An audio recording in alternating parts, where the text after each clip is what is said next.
সবার আগে বলে রাখি, ধৈর্য রেখো বন্ধু, ধৈর্যই তোমাকে এগিয়ে নিয়ে যাবে। আমাদের জীবনে ধৈর্যটাই কিন্তু ভীষণভাবে দরকার।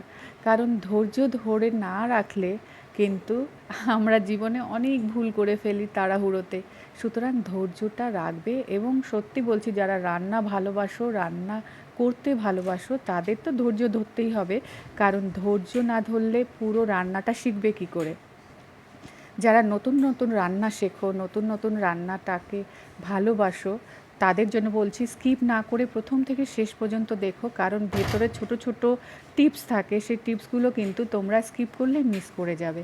আর যারা তোমরা ভিডিও দেখছো, যারা, তাদেরকে বলছি প্লিজ তারা সুন্দর সুন্দর কমেন্ট, লাইক করে শেয়ার করো অনেক অনেক, কেমন? তো প্রথমে দেখলে আমি কাজু কিশমিশটা ভিজিয়ে রেখে বেটে নিয়েছিলাম। তারপরে ওর মধ্যে কয়েক কোয়া রসুন, এখানে কিন্তু রসুন একদমই কম চলবে। আদাও নর্মালি যেরকম ব্যবহার করি তার থেকে কম মাংসে। পেঁয়াজটা বেশি দিয়ে আমি কিন্তু বেটে নিয়েছি। আর কিছুটা পেঁয়াজ রেখেছি আমি হচ্ছে কুচিয়ে কুচিয়ে রেখেছি, কারণ এর গ্রেভি করতে হবে কিন্তু আমার এই মশলাগুলো দিয়ে। কারণ এটা ঝোল হবে না, এটাতে আলুও পড়বে না, যার জন্য এইভাবে কিন্তু রান্না করতে হবে। আর সেই কারণে পেঁয়াজের পরিমাণ একটু বেশি। এবার দেখো, একটু আমার লুচি ভাজার তেল ছিল, সাদা তেলই ইউজ হবে এখানে, সর্ষের তেল চলবে না। আর তার মধ্যে আমি তেজপাতা আর গরম মশলা থেতো করে ফোড়ন দেওয়ার পরেই কয়েক টুকরো টমেটো আমি এখানে দিয়েছি।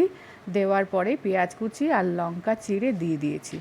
দেখো, এটা কিন্তু অল্প সামান্য নুন দিয়ে একটু নরম করে নিয়েছি। এটা কিন্তু বেশি ভাজা ভাজা একদমই হবে না, এটা কিন্তু এরকম সাদা সাদাই থাকবে, জাস্ট একটু নরম হয়ে জলটা বেরিয়ে আসবে। দেখো, এই রকমভাবেই হবে এই রান্নাটা। তো আর এখানে যে দেখো, পেস্ট করে রেখেছিলাম পেঁয়াজ, রসুন, আদা, এগুলো আমি দিয়ে দিলাম। রসুনের পরিমাণ আবার বলছি, এটা কিন্তু খুব কম পরিমাণ রসুন লাগবে, আদাটাও কম। এবার সব দিয়ে ভালো করে আমি এখানে মশলাটাকে কষিয়ে নিচ্ছি। কারণ মশলাটা কিন্তু ধরে গেলে হবে না, এর রঙটা কিন্তু আমাকে সাদাই রাখতে হবে। এটার নাম দিয়েছি আমি কি, আমি বলছি। আর কিছুটা মাখন দিয়ে দিলাম। আর তোমাদের আবার বলি, যারা ভিডিওটা দেখছো প্লিজ তারা কমেন্ট করো, লাইক করো, আর অনেক পারলে শেয়ার করে আমার পাশে থেকো। আর শেয়ার করলে কি হবে, রান্নাটা অনেকের কাছে পৌঁছে যাবে, আর তোমরাও তাদের কাছে পৌঁছে দিতে পারবে, আমাকে সাহায্য করতে পারবে। তো যারা রান্না ভালোবাসো তারা তো আমি জানি স্কিপ না করে প্রথম থেকে দেখবে। আর যারা রান্না খেতে ভালোবাসো তারাও কিন্তু দেখে নেবে স্কিপ না করে, কীভাবে রান্নাটা হচ্ছে আমার মতো করে তৈরি। এই কোরমা তো নানান রকমের হয়, নানানভাবে নানান রকম রেসিপি হয়। আমি যেভাবে তৈরি করি আমি সেই রেসিপিটা দিচ্ছি।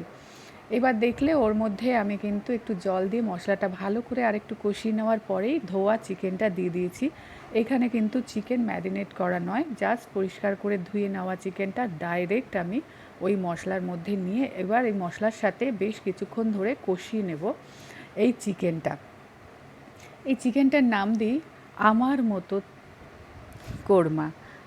আমি যেভাবে তৈরি করি সেইভাবে তৈরি করা কোরমা। ঠিক আছে, নামটা জানি না ঠিক নাম দিলাম কি না। আমি যেভাবে তৈরি করি আমার মতো কোরমা, এই নামটা থাক, ঠিক না? এবার এর মধ্যে কিছুটা ফ্যাটানো টক দই দিয়ে দিয়েছি। দেখো, টক দই দিয়েছি, দিয়ে এবার আমি একটু নাড়িয়ে চাড়িয়ে নিচ্ছি ভালো করে। আর মশলাটা ধরা যেন না যায়, ধরে না যায় আর কি, সেটা যেন খেয়াল রাখতে হবে। তখন একবার নুন দিয়েছিলাম, এখন আবার চিকেনে যাতে নুনটা ঢোকে সেই কারণে আরেকটু নুন দিয়ে দিয়েছি। আর দইয়ে তো একটুখানি নুনটা হয়, সেই বুঝে কিন্তু দিতে হবে। পেঁয়াজ ভাজার সময় আমি একটু দিলাম, আর এখন দিলাম নুনটা।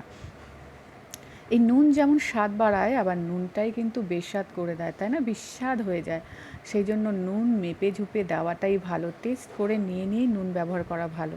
কারণ প্রত্যেকটা রান্নার সব সৌন্দর্য আর সব স্বাদটাই নষ্ট করে দেয় যেমন নুন, আবার নুন না হলে আবার সেই রান্নার স্বাদও আসবে না আর টেস্টও হবে না। অদ্ভুত না নুনটা হয়?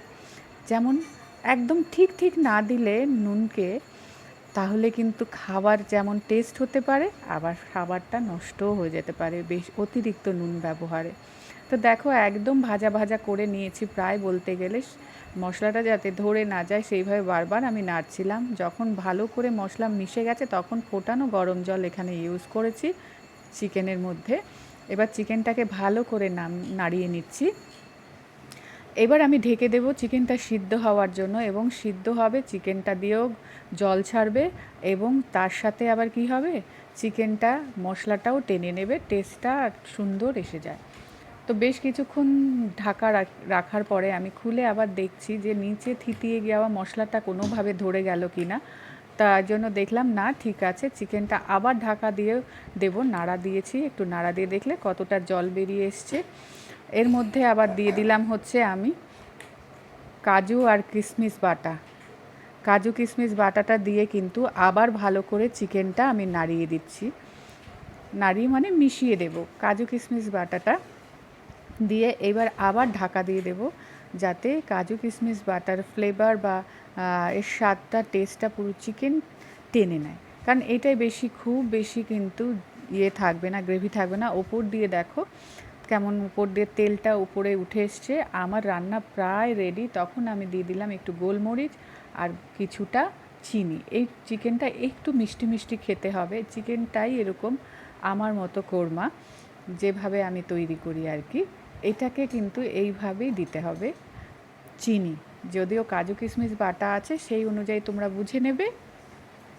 আমি একটু চিনি দিয়েছি, কাজু কিশমিশ তো এমনি মিষ্টি হয়, আর এখানে যেহেতু টক দই ব্যবহার করেছি, একটু টমেটো আছে, সেই কারণে চিনিটা আমি ওইটুকুই দিয়েছি। এর মধ্যে দিয়ে দিলাম গোলাপ জল, কেওড়া জল আর সামান্য মিঠা আতর দিয়ে আমি কিন্তু আবার নাড়িয়ে দিলাম। নাড়িয়ে দিয়ে আবার কিছুক্ষণ ঢাকা দিয়ে রাখবো। ব্যাস, এখানে কিন্তু আর গরম মশলা দেওয়ার দরকার নেই। যা আমি ফোড়নে দিয়েছি ব্যাস ওটাতেই হবে, আর দরকার নেই।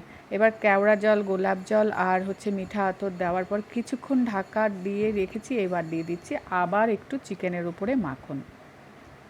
দেখো গ্রেভিটা একদম প্রায় লেগে এসছে। আবার রয়েছেও গ্রেভি বেশ কিছুটা, যে ভাত দিয়ে, পরোটা দিয়ে, পোলাও দিয়ে খাওয়ার মতো গ্রেভি। একদম ঝোল না, মাখা মাখা হবে। আর তেলটা উপরে তো ভেসে উঠেছে, আর ঠান্ডা হলে আবার আরও ভেসে উঠবে তেলটা।